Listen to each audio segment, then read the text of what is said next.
안데스 산맥의 깊은 골짜기에 우루밤바 강이 거친 물살을 일으키며 흘러갑니다. 우루밤바 강은 우리말로는 태양의 강이란 뜻이에요. 강과 양 옆으로 솟은 절벽은 감히 사람이 다가서는 걸 허락하지 않습니다. 그러나 잘 살펴보면 깎아지른 절벽을 감아 돌아가는 오솔길이 보여요. 그 길을 따라서 정상으로 다가서면 매우 아름답게 잘 정리된 도시가 그 모습을 드러내지요. 1911년 7월 미국 사람인 하이람 빙엄 교수는 안데스 지역 인디언의 전설이 사실일 것이라는 믿음을 갖고 탐험에 나섰어요. 인디언의 전설에 의하면 우루밤바 강 옆에 우뚝 솟은 산 정상에는 위대한 도시가 있다는 거예요. 빙엄 교수는 친구 둘과 인디언 일꾼 몇 명과 함께 노새를 이끌고 우루밤바 골짜기의 험한 비탈길을 오르기 시작했어요. 그러나 아무리 헤매도 전설 속의 아름다운 도시는 나타나지 않았어요. 그런 어느 날 아침부터 비가 내리고 있었어요. 빙엄 교수를 비롯한 탐험대는 지칠 대로 지친 채 비를 맞으며 쉬고 있었어요.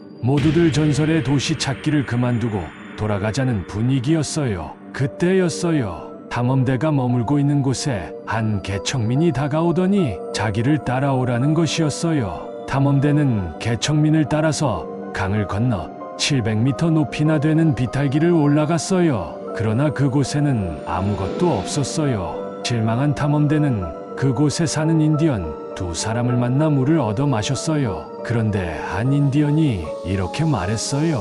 바로 저쪽에 보이는 산모퉁이를 돌아가 보시오. 빙엄 교수는 여러 번 실망한 터라 크게 기대하지 않았어요. 그렇지만 산모퉁이를 돌아선 순간 빙엄 교수는 자신의 눈을 의심했어요. 눈앞에는 전설의 도시, 잃어버린 도시가 절벽 위에 우뚝 서 있는 거였어요. 그 도시는 사람들의 입으로 전해지던 것보다, 그리고 빙엄 교수가 상상했던 것보다 훨씬 아름답고 웅장했어요. 그 도시가 바로 마추픽추입니다. 찬란한 인디언 문명을 꽃 피웠던 잉카 제국이 에스파냐 정복군에게 멸망당하고 쫓겨온 사람들이 마지막으로 세운 도시지요. 빙엄 교수는 몇 년 뒤 다시 마추픽추를 찾아가 한 동굴을 조사했어요. 놀랍게도 동굴 속에서는 174구의 해골이 나왔어요. 그 가운데 159가 여자의 것이었어요. 잉카 제국의 지도자들은 정복군이 쳐들어오자 신에게 제국을 지켜달라는 기도를 드리기 위해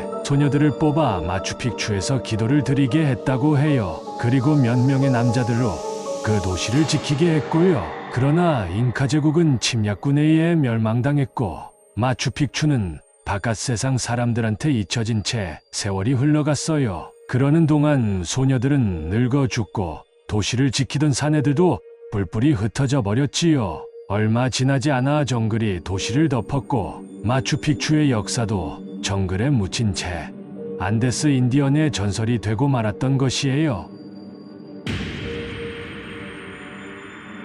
1492년 콜럼버스가 아메리카 대륙을 발견한 뒤로 유럽 사람들은 아메리카 대륙을 침략하기 시작했어요. 당시 아메리카 대륙에는 오랜 옛날 아시아 대륙에서 건너온 사람들이 여러 나라를 만들어 찬란한 문화를 가꾸어 나가고 있었어요. 그러나 유럽의 침략자들이 쳐들어오자 오랫동안 평화로운 공동체를 이루며 살던 아메리카 원주민들은 전쟁을 할 줄 몰랐기 때문에 그대로 무너졌어요. 잉카 제국도 그렇게 사라져간 나라 중 하나예요. 안데스 산맥에 자리 잡은 잉카 제국은 험한 산이나 절벽에 집을 짓고 농사를 지으며 살았어요. 그러나 몇백 명밖에 되지 않는 에스파냐 침략자들에게 멸망당하고 말았지요. 그리고는 사람들의 기억 속에서 잊혀지고 말았답니다. 잉카 제국은 귀족들이 중심이 되어 나라를 운영했어요. 귀족들은 아름다운 소녀들을 뽑아 특수학교에서 교육을 시켜 귀족을 섬기고 종교의식을 돕도록 했어요. 그러다가 에스파냐 침략자들이 쳐들어오자 귀족들은 선택된 소녀들을 높은 산으로 피신시켜 해와 달, 별에게 나라를 구해달라고 기도하게 했어요. 그곳이 바로 마추픽추였지요. 마추픽추로 피신한 소녀들은 열심히 기도했어요. 그렇지만 소녀들의 기도도 헛되이 잉카 제국은 침략자들에게 무너지고 말았답니다. 소녀들은 나라가 망한 것도 모른 채 산 위의 도시에 계속 남아있다가 나이가 든 채 하나둘 죽어갔답니다.